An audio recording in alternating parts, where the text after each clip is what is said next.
My disclosures, or that's actually where I live. If you want to know where Marin County is, it's north of the Golden Gate Bridge. I'm 5 miles up. As Glenn just said, I was at UCSF for 5 years, and I left for private practice about a year ago.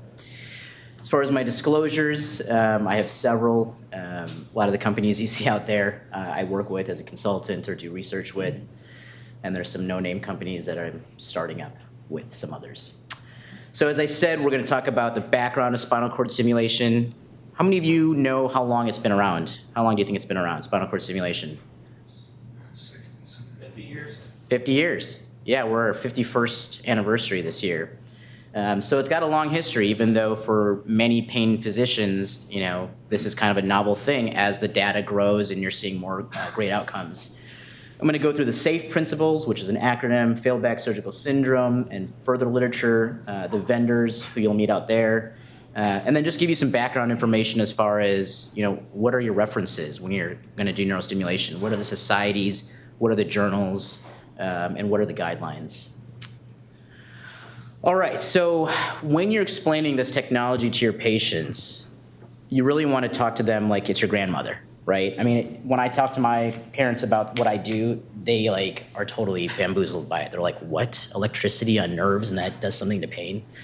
So the generic definition of spinal neurostimulation, at least, is providing electrical current to an electrode that resonates at a specific frequency on the spinal columns to mask pain.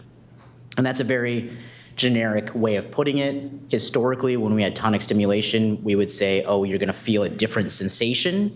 But with some of the newer waveforms, the paresthesia-free or paresthesia-independent waveforms, you're not even feeling that vibration, buzzing, or warmth that some people used to experience. So a little review of our neuroanatomy. Which fibers are we most interested in as pain physicians? Yeah, it's kind of written there, A delta and C. And so we have all these other nerve fibers that we have to deal with, and we certainly don't want to knock out motors, right? And we don't want to knock out the ability for people to feel things and, normal sensation. So the job of neurostimulation is to try to impact these nerve fibers that are, transmitting nociceptive signals without interfering with the other nerve fibers.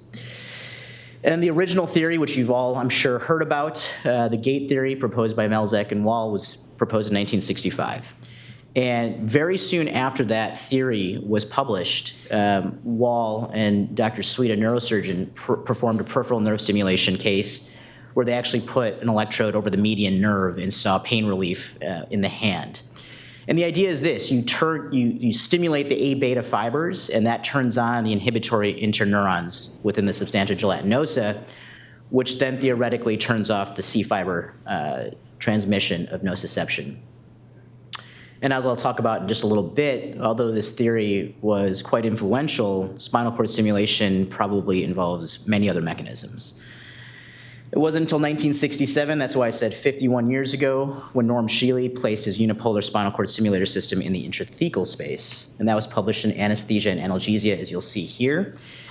This was the case report. In this article, he actually describes doing peripheral nerve stimulation in several patients, but found that it wasn't effective for the peroneal nerve, and so thought, well, that's good for very specific pain conditions, but what about diffuse or widespread pain? Why don't I go to those fibers that actually have a greater impact on a larger part of the anatomy?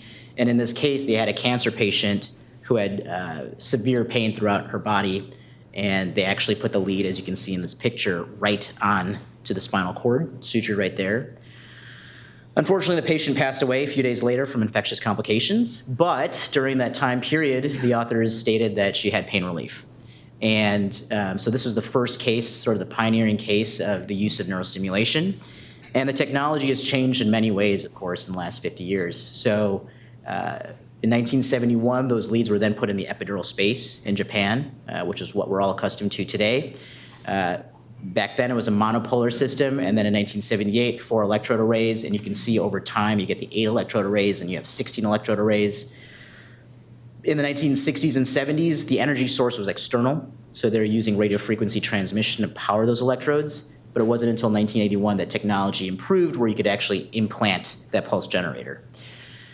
Then in 1988, multi-lead IPGs, so now we're using 2. 1994, rechargeable implantable pulse generators. MRI conditionality became a hot topic, and in 2007, Medtronic was able to provide that. Positional sense was one of the topics, again, with movement. People got different forms of stimulation or would have a burst of stimulation if they bent a certain way, so positional sense was developed to try to ameliorate that issue. And then you can see in the last few years, high frequency, different waveforms, different patterns, and then a new target in 2016, dorsal root ganglion stimulation.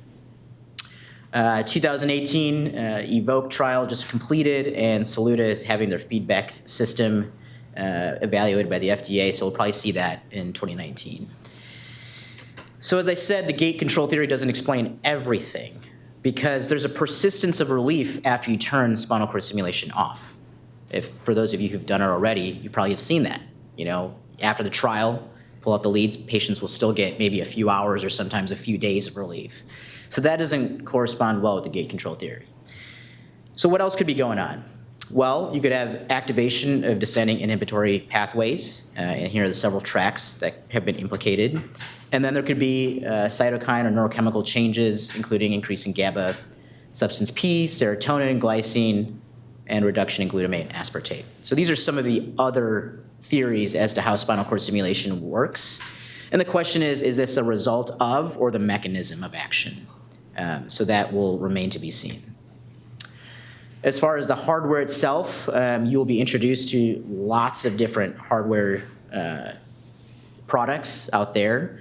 Here's just one picture from one company with all the various arrays of percutaneous cylindrical leads and a paddle lead, which is listed at the top. Those paddle leads are generally put in by neurosurgeons or orthopedic spine surgeons.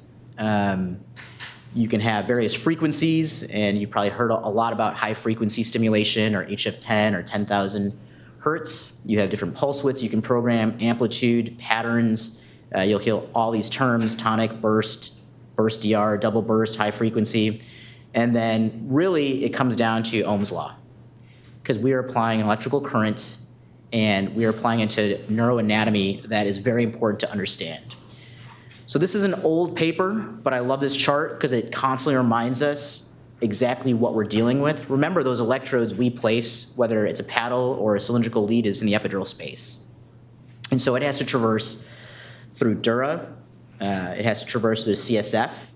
And so the CSF is a huge dispersant of the electrical current, as you can see here, the conductivity of it. And with positional changes and just oscillations from breathing, from your cardiac cycle, that CSF volume will change. And that's going to change the way the dorsal columns, if that is the proposed target, are seeing the electrical current. So keep that in mind. You will see changes in stimulation over time, not only from scar tissue that develops around these leads, which does happen, but also from the CSF volumes, which can change over time, and the thickness between your electrodes and your target fibers. As far as waveforms, you'll hear about traditional tonic stimulation quite a bit, which still can be used. That's generally where patients will feel the sensation, whether they'll describe it as a vibration, a warmth, a tingling. They'll give you those kinds of sensations. With newer waveforms, we've actually increased the frequency, the caveat being, of course, that it consumes a lot of energy when you do that. So for example, with Nevro's HF10, you have a real high frequency where you don't feel the stimulation, and you basically place it on an anatomic target, not a physiological one. You place it over that 9-10 disc space. Burst firing, it's also paresthesia-free or independent, but what's interesting about its waveform is that it's actually mimicking the way nerves fire. So we know from the thalamus that if you actually record nerves, they fire in these two patterns, either tonic or burst. And much of the research in spinal cord stimulation focused on tonic. Dirk de Ritter said, well, what if we spoke the same language back to these neurons in the thalamus? What kind of effect would this have? And his first application of this waveform was for tinnitus. And he actually saw some results, and then they started applying it to chronic pain, and here you are today with spinal cord stimulators that involve this waveform. You'll hear other companies use burst. Be careful about how they describe it or what it is. This burst DR waveform is proprietary and is charge balanced. So the SAFE principles, how many of you have heard of this? Pretty much everyone from UCSF and some others, excellent. So it's an acronym. It stands for safety, appropriateness, fiscal neutrality, and efficacy. So Dr. Poiré, Elliot Crames, and others came up with these principles for the decision-making when it came to spinal cord stimulation. But these are principles that are quite useful for any new medical technology, right? We have to think about all of these issues. And particularly the hot topic these days is fiscal neutrality as our percent GDP continues to increase with healthcare expenditures. If we look at the complications associated specifically with spinal cord stimulation, this is an old paper. It's now 11 years old, but I highlight it because when Chris Kumar published it, it really did force us in the field to change and be better at what we did. So if you look at these complication rates, lead migration, 13.2%, lead breakage, 9.1%, device malfunction. So that's sort of the hardware or operator issues with migration, or as far as anchoring. And then some of the issues that are, somewhat less avoidable, if you will, infection, neuroaxial hematoma, depending on if they're on antithrombotics or not, and then CSF leak. There is some, of course, inherent risk with what we're doing. And then at the bottom is sort of the patient experience, the undesired stimulation, pain over the implant, and skin erosion. If you add all those up, we're talking about 1 out of 3 patients having a complication. That's not okay for our world, okay? So a lot of lessons were learned from this. The device manufacturers knew they had to do a better job. They shouldn't have lead fractures. Maybe the way the interface between the lead and the needle was done and how they taught operators to use it was improved. Certainly migration is something I want to hound on all of you guys. So your anchoring technique is probably the most important part of the whole procedure. You'll see that during our trials. Some of you may see others who suture, you may see others who use a securement device, and then you'll see during the trial, the leads can move. And that's going to affect the outcome for that patient. So if I can impart anything, even though initially it's like about getting in the epidural space and putting this battery in the right location, I think the most important part of the procedure is anchoring, because migration is such a large part of the outcomes that you've seen here as far as complications. So if you focus on that, everything else should fall into place. And I'll refer to it later. The other complications can be mitigated by following the NAC guidelines. So as far as infection, we have more recent data. If you look at certain hospitals that have published, their migration rate has almost come down to 0, depending on their technique. So even though I scared you with Chris Kumar's data, there are many places that have very, very low migration rates. And personally, I'm sure Doug as well, and others have very, very low migration rates. It's not an issue. But again, that's because we focus on that particular issue. And then infection rates, Holzer last year came out with his retrospective, seeing a 2.4% rate, which is about the same for spine surgery or for other implants, about a 2.5% infection rate. So what are the diagnoses to think about when it comes to spinal cord stimulation? Rather than thinking about each ICD-10, I'd like you to think about it as far as neuropathic conditions and even ischemic conditions. Now, while in the US we don't talk about use of spinal cord stimulation for ischemic issues or vascular issues, it is used in Europe for this, angina, peripheral vascular disease. So as far as the neuropathic conditions, in the US, FBSS is by far and away the #1 ICD-10, M96.1, CRPS types 1 and 2, radiculopathies, even occipital neuralgia and cervicalgia on the LCDs, phantom limb syndrome, stump pain syndrome, or residual limb syndrome, diabetic peripheral neuropathy, postherpetic neuralgia. The evidence there is mixed, but nonetheless can be used, and then chemotherapy-induced peripheral neuropathy. And as I mentioned, for the ischemic conditions, angina, peripheral vascular disease, and Raynaud's. So I have a couple autoimmune patients who have severe Raynaud's that's been ameliorated with SCS. All right, so fiscal neutrality, again, this is gonna be a very hot topic for you as you go out into practice, right? This is the big debate with government, with Medicare, with CMS, with your payers, insurance companies, et cetera. So you have to prove that what you're doing is cost effective. As you know, the cost of these implants, depending on who you talk to, can range from $30,000 to $60,000, depending on their pricing and their technology. So we have to prove that it works and that it actually reduces other healthcare expenditures. So again, Chris Kumar, neurosurgeon in Canada, who unfortunately passed away relatively recently, was basically one of the major implanters in Canada. in the early 2000s and going back to the 90s. And so his data has been influential for our field. And so he came up with a study looking at 5-year costs associated with spinal cord stimulation versus conventional medical management. So that involves medications, physical therapy, recurrent doctor's visits. And as you can see here, at least in this chart, the crossover happens at about the 2 to 3 year mark. And subsequent studies have also shown this. So I tell patients and payers, if I can get this system to work for 3 years, we've saved you money in the long run. And that's exactly what we see. We see healthcare visits reduce, ER visits reduce when we use this in the right patients. So failed back surgical syndrome, as far as efficacy, it's a trash can diagnosis, let me be frank. It's a horrible diagnosis. We don't call it failed knee arthroplasty pain syndrome, even though we see patients after a knee replacement who have horrible pain, right? It doesn't do a service to our spine surgeons when we call it that. And as I always say, pain after surgery is not necessarily a failure. We know that 10% of all patients after surgery are at risk for chronic pain, and among those, many have severe debilitating pain. Remember, it's an unpleasant sensory and emotional experience. That is the definition of pain. So when a patient has failed back surgical syndrome, we're giving that trash can diagnosis, we have to understand that there's both this sensory experience as well as the emotional experience. And what's interesting about some of these spinal cord stimulation waveforms is they may impact this emotive experience, not just the sensory one.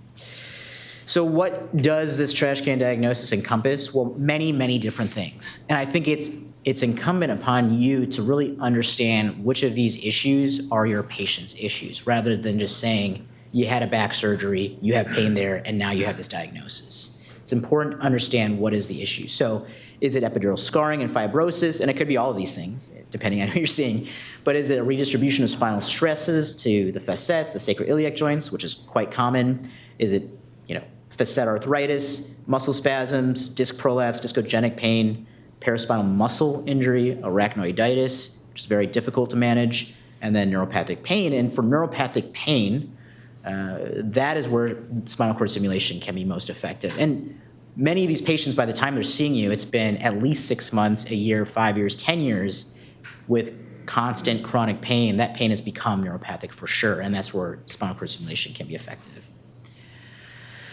So I like to talk about the literature as far as the outcomes and efficacy of spinal cord stimulation, basically 2 groups, and that change happened in 2015, so while I was in practice. So you guys are in a very new time where you have level 1 evidence for the use of this technology. When I was a fellow, it was all retrospective case cohorts, case controls, my experience kind of studies. There was the process trial, but there wasn't that level 1 evidence. Now you have that. You have 3 papers out in the last 3 years that are level 1, and I'll explain those in just a bit. But here's what existed before. So going back to the 90s, Rick North at Hopkins looked at reoperation versus spinal cord stimulation, and then going down, as you can see, the process trial, which was pre-2015. But in 2015, the Senza RCT came out from Leo Caporal at the Carolinas Pain Institute, and really, gave payers and patients more confidence in this technology. So a great amount of effort was put into the study, and we owe a great amount to what we're doing today because of this one study. And all the other companies have been now pouring resources in to coming up with level 1 evidence studies. So in January 2017 for dorsal root ganglion stimulation, which I'll talk about in just a little bit, spinal modulation, which had created that technology, came out with the Accurate trial, which Abbott purchased around 2015, 2016. And so you have level 1 evidence supporting the use of DRG stimulation over dorsal column stimulation for complex regional pain syndrome. And then the Sunburst study looked at burst DR versus Tonic, which was published last year.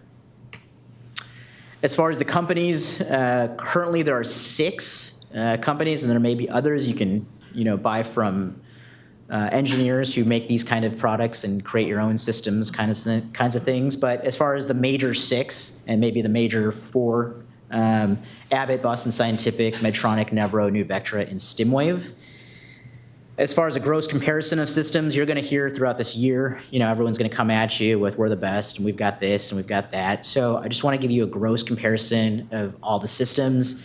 Really, I think the major things to look at, and in no particular order, MRI conditionality, contacts, your IPG, even the size of it, what it can do, whether it recharges, whether it doesn't recharge, how long does it last if you don't recharge it. Current versus voltage, was more of an issue back then, but really everyone's kind of flipped over to current.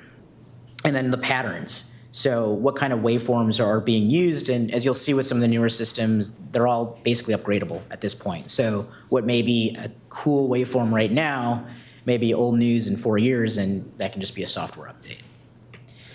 As far as dorsal root ganglion systems, or dorsal root ganglion stimulation systems, there's only one really on the market that's FDA approved for that particular issue. There may be other companies that say, oh, we can do this, we can do that. But really, this is the one system initially created by Spinal Modulation, which was bought by St. Jude, and St. Jude's name changed to Abbott. So that's confusing, I'm sure, but at least you know that. Next frontier, I think for over the next year, you're going to hear about this, feedback mechanisms. So again, this is the original picture, an electrode array providing stimulation to the dorsal columns, and we're just giving this electrical field, as you can see here, but what kind of feedback can we read off of the spinal cord as far as neural activity, and does that influence how we stimulate? So basically creating a closed loop of stimulation. Again, can be impactful for positional change, can be impactful for all sorts of other reasons. As I said, that CSF thickness and volume will change. So just some early data, which will be, again, presented at INS in May and certainly at NANS in January.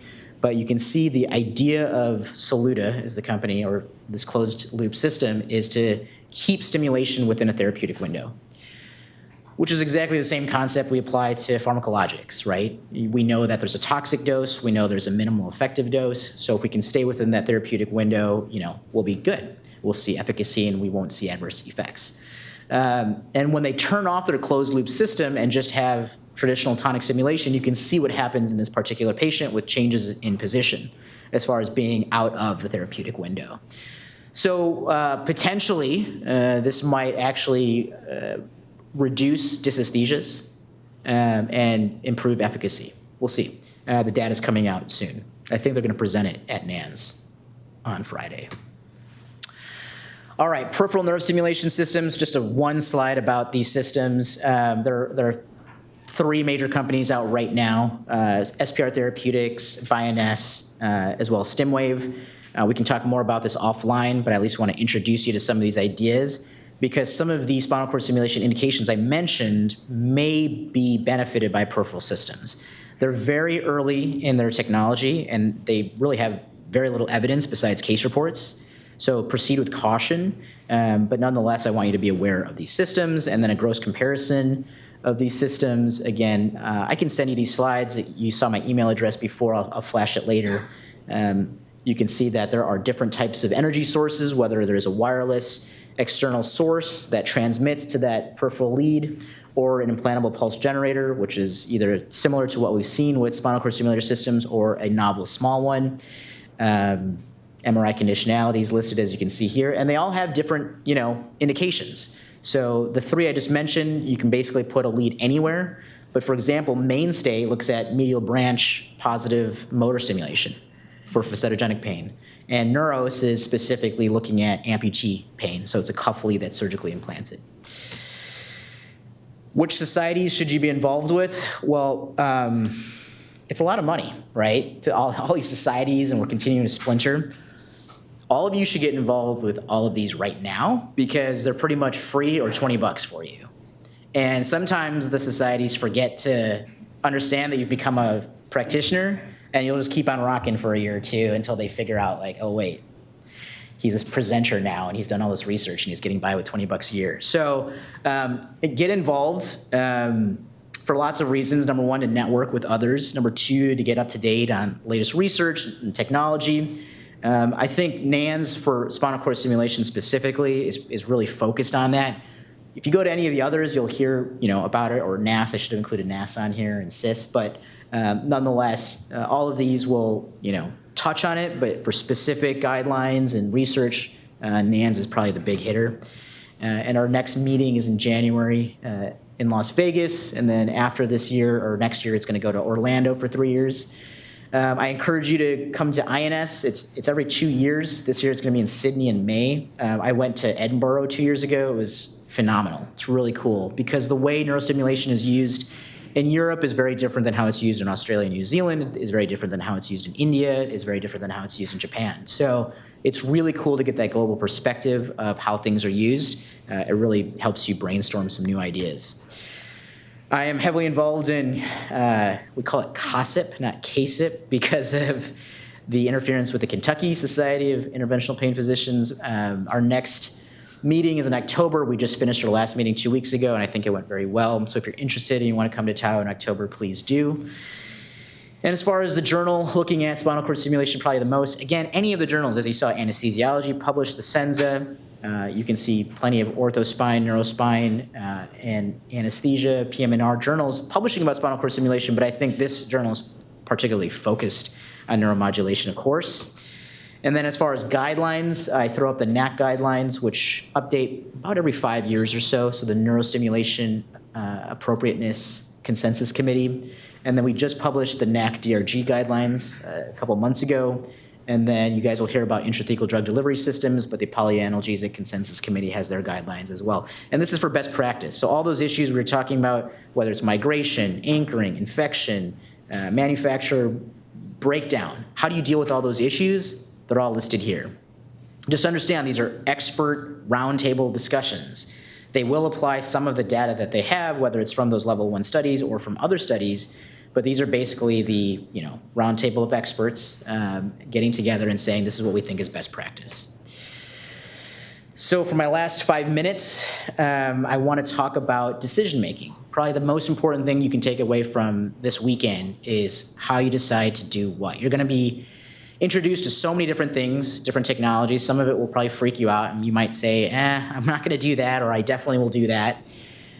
The most important thing you can do is understand how to make decisions. And it's even from getting up this morning and deciding what you're going to wear or what you're going to eat. You make about 30,000 decisions a day, and sometimes much more than that, sometimes less than that. So when it comes to this technology, you really have to understand the risks and benefits. I know we talk about that all the time in medical decision making, but you want to look at the risks and benefits of this particular technology and then understand what else would be provided to this individual if they weren't going to get it. And you have to weigh those risks and benefits. So if you look at some of these effects here, whether with acute use or chronic use, what are we talking about here? Opioids, yes. So this plant here, and obviously we're in the midst of our opioid epidemic, but the national discourse is about addiction and death. But that's not why I don't want patients on opioids. I don't want patients on opioids because of opioid-induced hyperalgesia. I mean, is anyone ever cured from their pain from opioids? Makes it worse. Makes it worse over time. So, patients, even other physicians go, why are you so against opioids? And I've been this way my entire, practicing life. It's because, a lot of research actually was done at UW with Philippe Richebet and Cyril Rivat on opioid-induced hyperalgesia. And why would we give something that might help someone maybe for a little while as far as function, but then make them worse over time? So it's just like a steroid, right? You have endogenous steroid systems, you have endogenous opioid systems, and when you give something exogenously, what does your body do? It stops producing or it changes, right? And so if you continue to give that exogenously, it's going to completely change the way your body innately uses those receptors.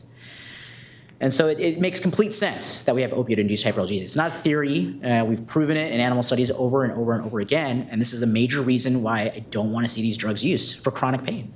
I'm not saying it can't be used for cancer pain with, a life expectancy that we assume is going to be short, or it shouldn't be used in postoperative pain. Certainly, if there is a functional benefit to it, it should be used. But for chronic non-cancer, non-acute pain, of course, I'm very reluctant to use them. I can count 2 patients that I prescribe opioids to. And one has loin pain hematuria syndrome, an NIH rare disease, and the other was a girl I've known from pediatrics who had 4 bowel resections because of horrible ulcerative colitis. And there's really no other option for her. So I substantiate with my guidelines and my agreements and screenings that these two patients deserve it, but that's it, no one else. I don't have patients with back pain on opioids at all. I get people off as fast as I can. So here, I didn't add the latest data, but you can see the spike. The current hot topic is the use of the phenylpiperidines or fentanyl, carfentanil, low fentanyl products, especially coming over from China and some coming from Mexico. And you've seen these data in different ways, but I always like this graph looking at a county by county level of age-adjusted death rates due to drug poisonings. And while that includes all drugs, really the changes here are from prescription opioids, and of course more recently from heroin and others. But you can see what happens over time. That was in the late 90s. This is 2004, 2005 from a county level. And then here you can see what happened in 2008 and 2009. And this is old data. This is 10-year-old data now. And so you get really interesting ideas of why certain counties or states, like New York, have lower rates than other places in this country. But with that said, weighing all those risks and benefits of neurostimulation and opioids, if you're excited about this, you may ask yourself or ask me, which do I choose? Which one should I use? You've heard about all these different forms of neurostimulation. And that's where it gets fun and interesting. So I like to pool, traditional spinal cord stimulation, and now we have the new paresthesia-free or independent waveforms, and then dorsal root ganglion stimulation, as we'll talk about in the next 10 minutes, and peripheral nerve stimulation. How do you have a patient in front of you, you diagnose their condition or their pain condition, and how do you apply what may be beneficial to them? I think that's the huge puzzle that you're going to encounter over your careers. Last couple slides here, always measure your outcomes. We don't know how good we are. I mean, just because a patient comes back and says, I'm awesome, you high-five them and you feel good about yourself, you're not helping all of us, right? We really need to document our outcomes. And this is also very important for our payers. This is important for our field to survive.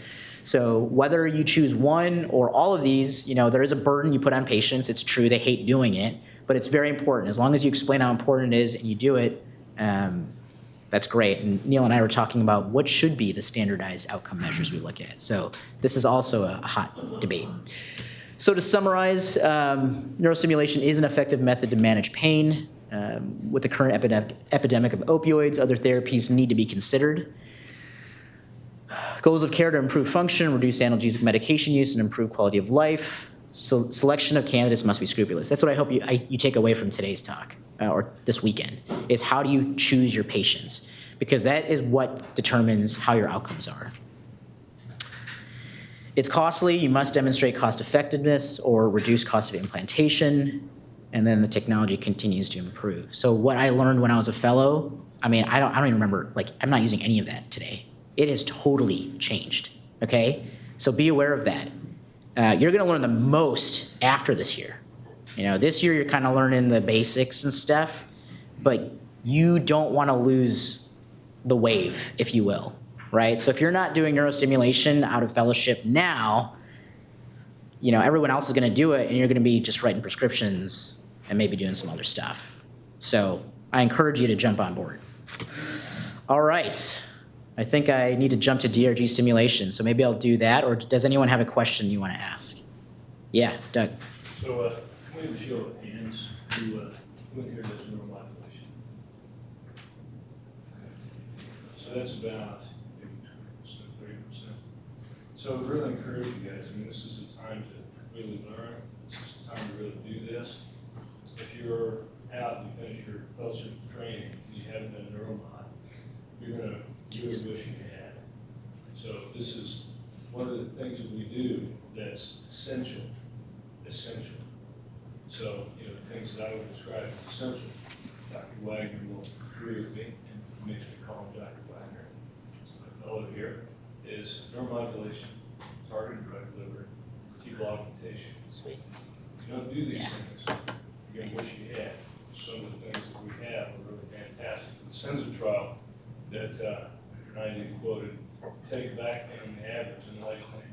This is the capital Senza trial that takes it from 7 to 8 down to 2 or 3.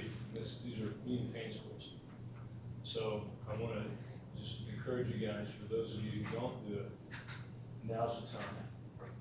And if you don't do it, you don't know how to do it, then contact Dr. Naidu, David, or myself, and we'll figure out how to get you some experience in that. Cool. So I'll jump to DRG simulation. How many of you have seen it or had some experience with it so far? Good. So whether or not, again, you do this, it's good for you to know about it. And if you need to refer out to someone else, do so. But this has been, for me personally, a very impactful procedure for patients. So what are the indications for DRG simulation? CRPS types 1 and 2.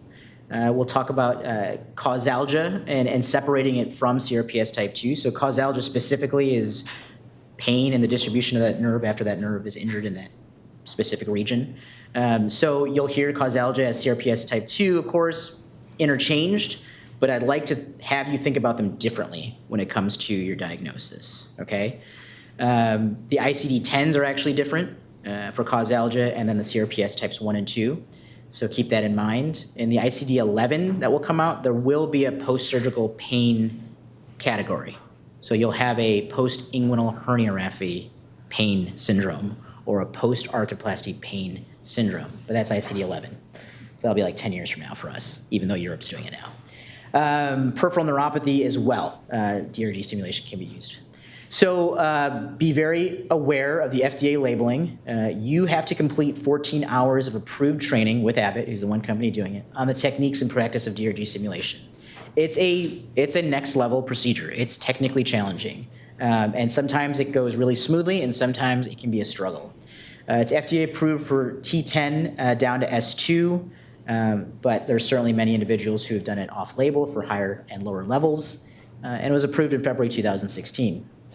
So what is the anatomy? So I'm sure you're all familiar with the DRG itself. It's that bulbous structure that you can see there. And at least for me, when I was in medical school and even going through residency, the DRG was sort of there. We knew it was a cell body for the peripheral afferent neuron, but we didn't really think about it as far as a target therapeutically.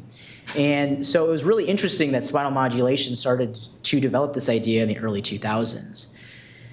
The DRG sits outside of the spinal canal, as you all know. You can see here from Quinn Hogan's work at Medical College of Wisconsin that he's highlighted the epidural space and then a cryomicrotome, and you can see that epidural space peters out along the DRG. It allows a conduit for a lead to head out towards that DRG. What's also interesting here is, remember that CSF issue I was talking about with dorsal column stimulation? Not an issue here, right? Because we're putting that lead basically right on top of the DRG, and there can be a very small layer of CSF, but it's very small. So that dispersion of current is far, far, far lower. So we're talking about microamps of current, not milliamps, okay? Let me go back. So again, too, where you can see in the sagittal view or parasagittal view, you can see the nerve here. This is the neuroforamen. And so our goal is to keep that lead in the superior aspect of the neuroforamen. Man, I'm going to triple this spine. This part of the anatomy I had no idea about, but it made sense after I learned about it and I started doing the procedure. It made me think about my transforaminals, okay? So there are lots of ligaments that sit in that neuroforamen, and basically those ligaments suspend the vascular structures as well as the nerve, okay? So again, when I was in your guys' shoes, I never thought about these ligaments as an issue. Like I always felt that pop, that change in resistance, and I always assumed, oh, that's osteophytes from facet hypertrophy or something else, but it's actually those ligaments we're going through. And so you feel that with the transforaminal, and you'll certainly feel that with the DRG sheath and lead. So here are the targets. Basically, we want to target the lead underneath the pedicle, right? So that's the superior aspect of the neuroforamen. Here are the turquoise ovals where we try to target the DRGs. And what's interesting as you head more caudal, the DRG is a little bit more lateral. So our L5 DRG is a little bit further lateral than what you'd expect at T10 or L1. Here is the hardware. This is kind of an old picture, but the key takeaways here are the sheets, which you'll see here, and I'll show you tomorrow in the workshop. You have different curvatures to help get that lead out and change your tension relief loops. The needles are the same. The programmer is much more updated than what you're seeing here. Positioning is always important, particularly for this procedure. You can't get away with sloppy positioning with this procedure.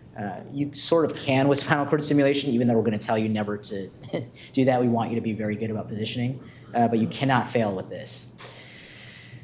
This is the approach we take. With spinal cord stimulation, your goal is to get into the midline epidural space. With this, you need to enter the epidural space at a very specific point. You cannot be too lateral either way, and you can't be, far too cephalad or far too caudal. And so what we do is we introduce into skin at some target point here, any one of these two trajectories. And I'll show you this in the workshop. We basically map out where we want to enter the epidural space. We want to bounce off that pedicle and then see our sheath and lead curve out underneath that pedicle. And this is the approach for L4 and L5, a little bit different because we have to come a little bit more lateral with the L5. So these are just pictures of what we have to do with the sheath. It's a little bit complicated because you have 4 apparatus. You have the TUI, of course, which you're all accustomed to. You'll have the sheath, the lead, and a stylet within the lead. And so basically you're going to be adjusting all of these things to create these loops. And here you can see what's happening under fluoro on the right side of the screen. The TUI, you can see the bevel is even turned a little bit. The curvature of the sheath is bouncing off the pedicle. We see the 4 contacts. And what you should draw your eye to is right here. There's a radiopink marker. This is actually the tip of the sheath. So you have to really understand what's happening fluoroscopically to figure out where your sheath is in the whole system. And again, this will make more sense when we actually do it. So here they're depicting pulling the sheath back, keeping the lead in place. The stylet is actually within the lead and it keeps it rigid, but you may want to take out that rigidity so that the lead starts to be flaccid and stay within that neuroforamen. Here's what it looks like once the lead is in place. What we then do is create a large tension relief loop, and that is really the anti-migration procedure, okay? So there's a debate whether you anchor these leads, suture them down or not. I personally don't, but I ensure I have significant tension relief loops in the epidural space. And you can see what happens with position changes, even with patients on the table with those tension relief loops. They basically prevent that lead from coming out. And in my opinion, the ligaments that I was showing you before actually hold the lead in place. They actually play a role in securing. So here you can see step by step what's happening. So step 1, we got the contacts out, tension relief loop. And then you can see here in step 2, we've got the curved sheath coming out, and we're actually directing the lead lateral and caudal. You can see then we flip everything, the needle and the sheath to the left, and now we're creating a loop to the left. And this is what it looks like under the lateral. The electrodes are actually cylindrical, they're not filled in, so you can see that they're hollow when they're looking at you. We call it, Cheerios. So if we see Cheerios, we're happy, because that means the lead is looking right out at you, and that means we should ensure good simulation. This picture's not great, but you can see the posterior vertebral border here, and what we want to ensure is that the lead is not anterior to it, because then you can see ventral. Thanks. I'm almost done. You're almost done. Yeah. We want to ensure we don't have ventral stimulation. All right, so these are just some of my cases. Again, basic lead placement. And you can see the lateral with the curved TUI, which I used for a few cases. You can see the lateral with the contacts, again, within the neuroforamen. Again, more cases, the Cheerios, you can see lateral view. This was for a thoracic level. I believe this was a T7 case. And then I've done it for sacral placement as well, and I think I'll talk about one of my cases when we get into the cases this afternoon. So here's the literature on it. The accurate trial is probably the most important one, that level 1 evidence, which you have